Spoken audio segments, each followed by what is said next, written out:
Natural remedy for cough and cold. मैंने ये जॉगरी powder और अदरक को लो फ्लेम पे अच्छे से मिक्स करा है, और ये दोनों जब तक अच्छे से पक नहीं जाता है तब तक आपको ऐसे ही स्पून से चलाना है। और जब ये दोनों अच्छे से पक जाए तो आपको एक किसी बाउल में निकाल लेना है और खा लेना है।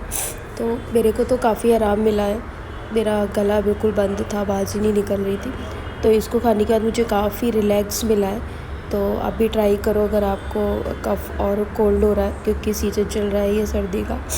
तो if you like my video then like subscribe to my channel. Bye, take care.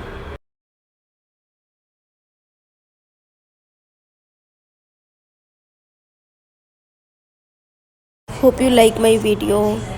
Like, share and subscribe to my channel. Bye.